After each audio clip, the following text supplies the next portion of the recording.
tous, j'ai le plaisir aujourd'hui de vous présenter une intervention qui portera sur genre et drogue, expérience de la toxicophobie. C'est une présentation donc que j'ai préparée avec le groupe d'autosupport Tipeee Festif à Sud-Marseillais, qui est un groupe non mixte, sans mec cisgenre, qui est animé par Sophie Leila Kondopoulos. Alors, en introduction, je souhaitais vous présenter notre démarche épistémologique. Donc, les rapports aux drogues sont liés aux systèmes politiques et sociaux et sont soumis à des rapports sociaux de genre et d'oppression qui nécessitent d'être explorés afin de dépasser une approche centrée exclusivement sur une vulnérabilité de type biologique.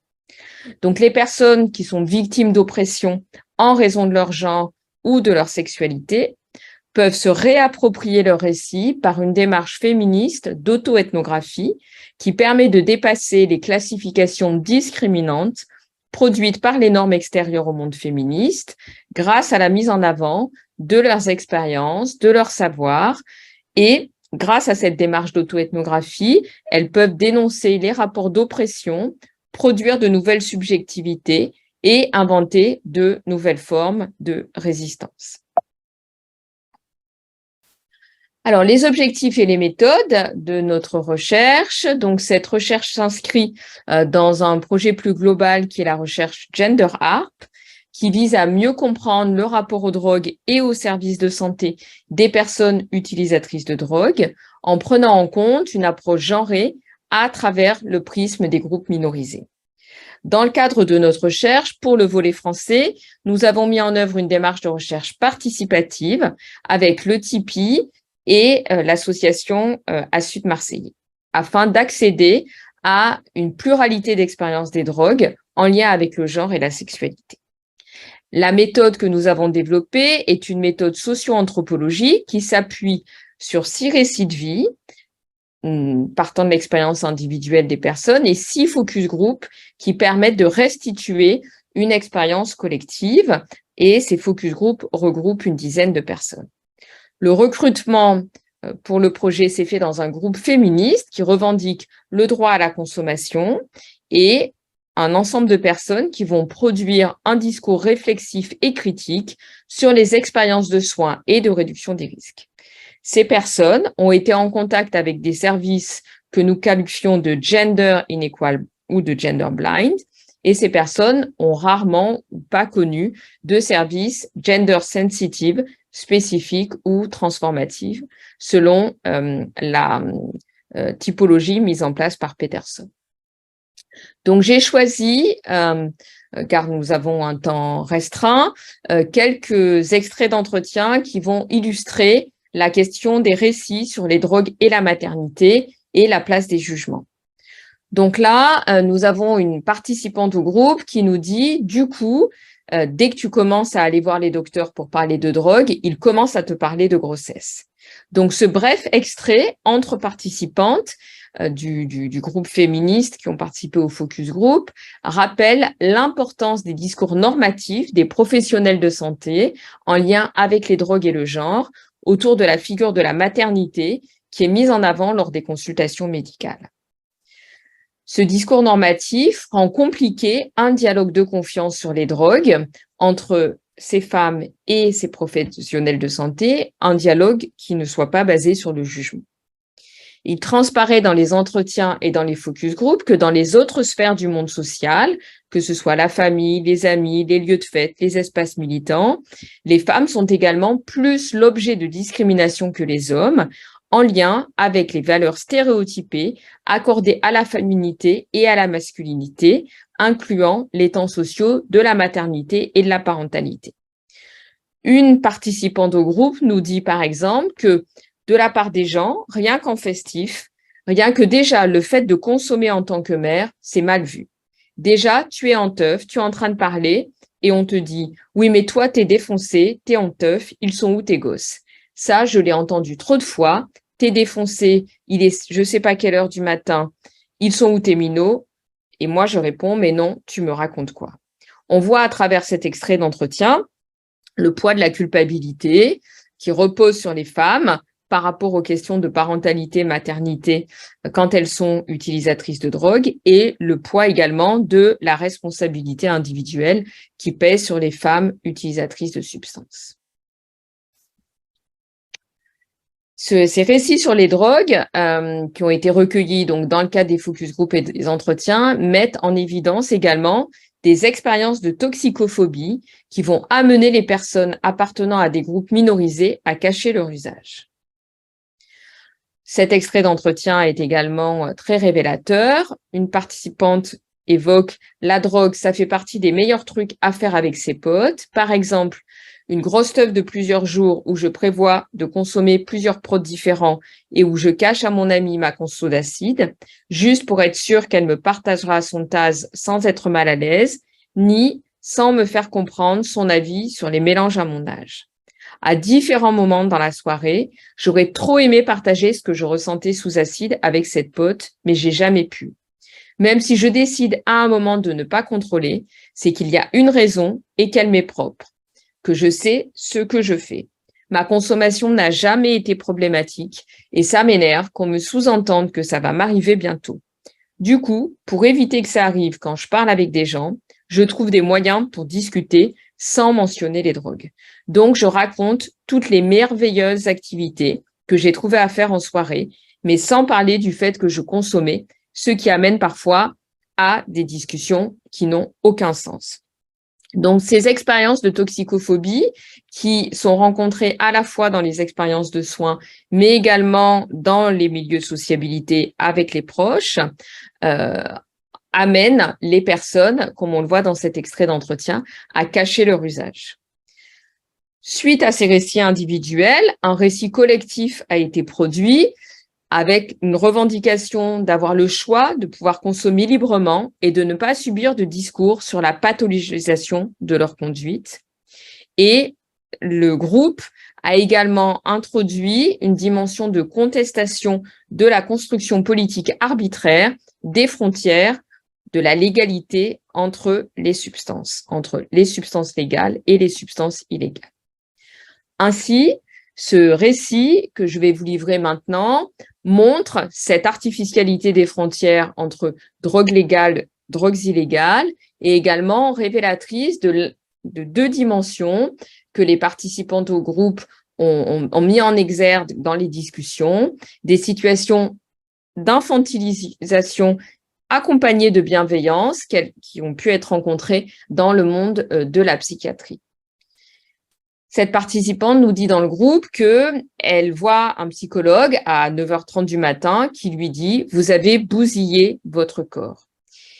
Cette participante nous dit « C'est fatigant de devoir faire la liste des consommations à chaque entrée à l'hosto. Je ne comprends pas à quoi sert cette liste qui nous pousse à énumérer les consos. » C'est le cheval de Troie de la bienveillance. Donc, on voit ici qu'un discours qui se veut bienveillant renvoie de fait à un discours d'infantilisation. On doit arrêter les consos si on veut aller à l'hôpital de jour. La phrase typique qu'on entend est « on ne pourra pas travailler ensemble si vous arrivez drogué ». Cela nous renvoie à un truc où on devrait choisir entre santé mentale et ses consos, alors qu'elles vont de pair. C'est toujours dans la dualité entre infantilisation et fausse bienveillance. Ils ont voulu remplacer les drogues par les benzos, sauf que maintenant, je suis accro aux benzos, c'est un véritable cache-misère. Être mal, c'est selon eux les professionnels, les psychiatres, les psychologues, parce que je suis droguée, alors que les benzos, il y a des montées et des redescentes. Ils ne se posent pas la question de pourquoi je prends de la kétamine alors que c'est un chouette antidépresseur, avec pas tant de redescentes. On devrait retravailler avec ce type de produit au lieu de l'exclure. On me dit que tant que je me droguerai, je serai mal, alors que les addictions font partie de moi. À Paris, Sainte-Anne, on ne peut pas travailler sur la santé mentale. On me dit on ne peut pas travailler sur la santé mentale, sur votre psychisme, si votre cerveau est altéré par les drogues. Selon eux, les professionnels, il fallait d'abord que j'arrête et après que je me soigne. On n'est pas du tout dans l'acceptation, surtout que leur drogue légale défonce aussi. Donc, on voit à travers ce récit également une forme de contestation de la frontière artificielle entre drogues légales et drogues illégales. Les drogues légales qui sont prescrites par la psychiatrie et les drogues illicites qui peuvent être prises et choisies par les consommatrices. Ces récits mettent également en évidence que parfois l'entourage et les professionnels vont s'intéresser insuffisamment aux besoins, aux ressentis et au savoir des personnes concernées par l'usage. Lors d'un groupe, une participante va nous dire « les gens n'y connaissent rien, mais les gens, les professionnels, nos proches, mais ils pensent toujours penser mieux que nous ». À partir des focus group que nous avons mis en place, les personnes issues de groupes minorisés construisent un récit collectif qui s'inscrit dans des logiques d'empowerment avec l'idée que dévoiler ces expériences de toxicophobie par la voie de l'écriture pourrait faire évoluer les représentations. Les participantes nous indiquent dans le groupe la société devrait faire un travail sur les représentations, alors que les usagers et les usagères sont systématiquement mis dans une position où ils doivent se justifier, s'excuser de consommer. Une autre participante dans le groupe indique « Il y a l'idée selon laquelle les toxicos sont des menteurs et des menteuses, mais on nous oblige à mentir à cause de la toxicophobie qui nous pousse à nous cacher. On demande toujours aux personnes qui consomment de s'adapter aux autres. Ces représentations culpabilisantes peuvent amener les personnes utilisatrices de substances à ne pas demander d'aide, à cacher certaines pratiques d'usage et donc à dissimuler une part de leur existence et être moins bien accompagnées. À partir du travail donc, que nous avons réalisé avec le groupe Tipeee à Sud, nous nous sommes efforcés collectivement de valoriser ces savoirs dans des espaces également non académiques.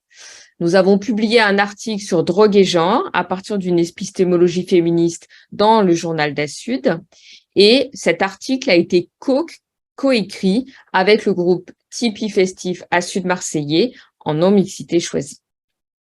Il est très important de pouvoir diffuser nos savoirs, qu'ils soient académiques ou issus de l'expérience, vis-à-vis d'un public également non académique pour permettre également que ce travail de recherche ait une visée de transformation sociale.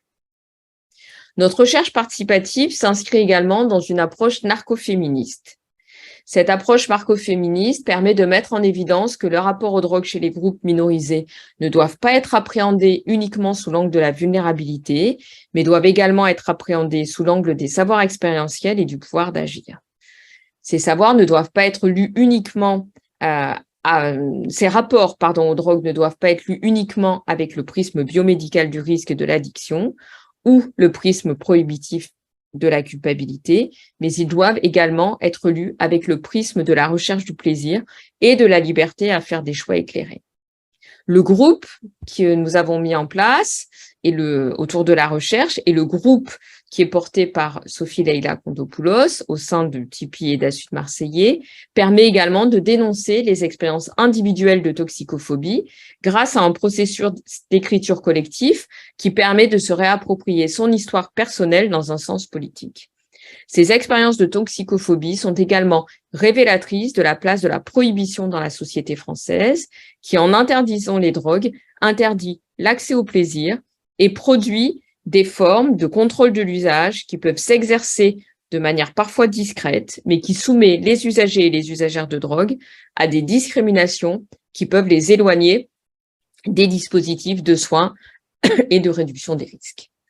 Donc, pour terminer, je souhaitais remercier donc l'ensemble des personnes qui participent au projet Gender Harp, l'ensemble des participantes à ce groupe Assud Marseillais Tipeee Festif. Et pour terminer, je vais donner la parole aux participantes au groupe qui ont enregistré une émission dans le cadre de la semaine stupéfiante qui a eu lieu à Marseille et que vous allez avoir la possibilité, dont vous allez avoir la possibilité d'écouter un extrait suite à cette présentation. Et du coup, on fait quoi? On fait comme on sent. On est parti. Manifeste des Politoux. Polytoxicomanes déconstruite. Politoux déclare Que nous sommes des polytoxicomanes en déconstruction. Polytoux se refuse à. Demander l'autorisation à quiconque de fumer à l'intérieur. Polytoux exige. Du vin au liège. Polytoux sème. Le tempo et récolte la liberté. Polytoux réclame le droit à la fuite. Polytoux exprime son opitoux. Polytoux désire la vie sous son meilleur angle. Polytoux débite plus vite que l'ombre de son pochon. Polytoux déobéit au politiquement correct. Polytoux conteste la désillusion au contexte. Polytoux appelle à la lutte finale. Polytoux désobéit aux politiques. Polytoux se refuse à toute forme de discrimination, qu'elle soit de genre ou d'usage, etc. Polytoux contexte les paliers, désire les plafonds, provoque les fenêtres, débite les clés, désobéit à l'individualité, appelle à un grand rassemblement. Polytoux réclame d'ouvrir nos cœurs et d'être un peu ensemble et de mettre de la distance par rapport à nos peurs pour être plus forts ensemble. Ah, moi j'ai Polytoux exige une confiance totale en soi, contrairement aux années précédentes. Polytoux désire une forme de reconnaissance et de lumière. Polytoux aime les ombres. Polytoux exige la drogue légale et gratuite. De bonne qualité, accessible, anonyme. Polytoux arrête de manifester. Des Polytoux. Bienvenue au groupe du Tipeee Festif. Oui, Polytoux déclare, vous êtes bienvenue au groupe du Tipeee Festif. Il était une fois le groupe du Tipeee Festif. Un groupe historique qui a créé le Tipeee avant qu'il soit un Kahoot. Et là, dans le Tipeee Festif, il y a des bénévoles qui veulent un groupe pour se réunir 100 mecs 6 hétéros. L'ancienne directrice dit allez, on y va. Enfin, vous essayez de bricoler des trucs ensemble aussi. Et donc de 2009 jusqu'à 2017, il y a plusieurs personnes qui l'animent. C'est ça, hein. Et puis après, il s'arrête à un moment. Et en 2019, il reprend. Et voilà. Et là, on est en train de fêter nos 3 ans ce mois-ci. Mars 2019, il a repris.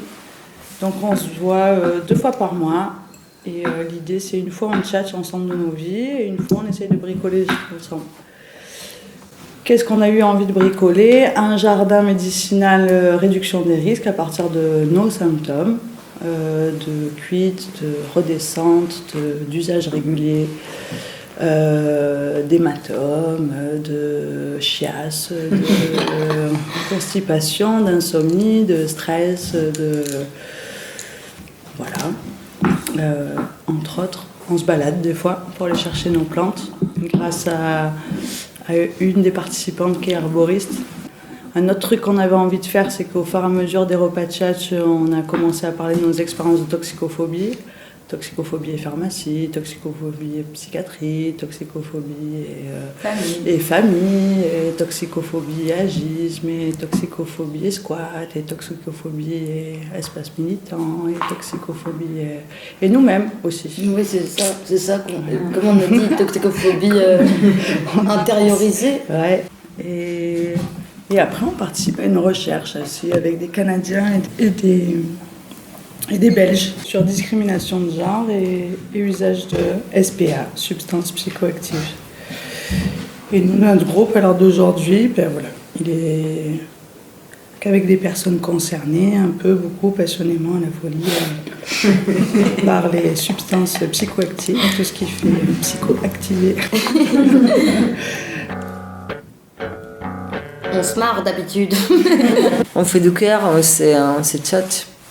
On reste là, on se voit, on se check, c'est qui est là, qui est pas là, qu'est-ce qu'on fait, c'est quel accompagnement à faire. Il y a la petite chose qui se passe aussi en dehors du groupe, non?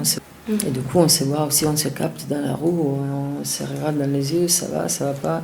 Ça s'extend un peu aussi à l'extérieur du groupe en soi, non? Ça crée Je sais pas. Ça crée des liens. Quoi? Puis même, on prend ce soutien quand il y en a qui vont à l'hôpital, on prend des nouvelles, on se fait des snaps. Quand il y a eu le confinement aussi, on essaie de rester en contact.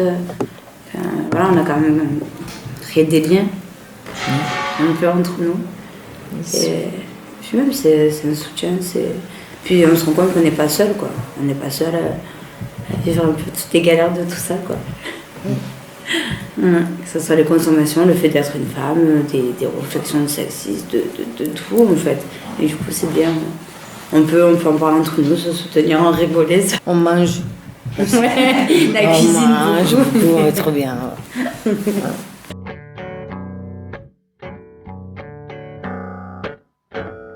J'ai écrit un texte où je disais Benzo Bazooka. Dans ce groupe, j'ai fait pas mal le rapprochement entre toxicophobie et psychiatrie parce qu'on a tenté de me faire arrêter l'alcool en me filant des benzos. Ok, bah maintenant je suis accro au benzo et je picole encore plus d'alcool. J'ai écrit un peu, attends, j'ai écrit ça. Drugs my drugs.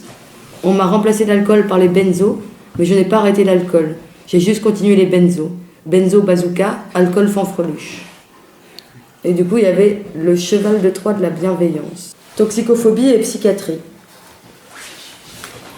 Vous avez bousillé votre corps, le psychologue à 9h30 du matin. C'est fatigant de devoir faire la liste des consos à chaque entrée d'hosto. Je ne comprends pas à quoi ça sert cette liste qui nous pousse à énumérer les consos. Le cheval de Troie de la bienveillance. On doit arrêter les consos si on veut aller à l'hôpital de jour. Phrase typique. On ne pourra pas travailler ensemble si vous arriviez drogué. Cela nous renvoie à un truc où on devrait choisir entre santé mentale et ses consos alors qu'elles vont de pair. C'est toujours entre la dualité entre infantilisation et fausse bienveillance. Ils ont voulu remplacer les drogues par les benzos, sauf que maintenant je suis accro au benzo, un véritable cache-misère. Ils m'ont filé du benzo pour que j'arrête de boire, sauf que maintenant j'ai plein d'eczéma car mon foie est saturé. J'en avais pas quand je buvais. Benzo bazooka, on y retourne, m'a dit l'acupunctrice. Quand je vais mal, selon les médecins, c'est toujours lié à la drogue, alors que c'est mon cerveau qui est en manque de sérotonine. Être mal, selon eux, c'est parce que je suis droguée. Alors qu'avec les benzos, il y a des montées et des redescentes.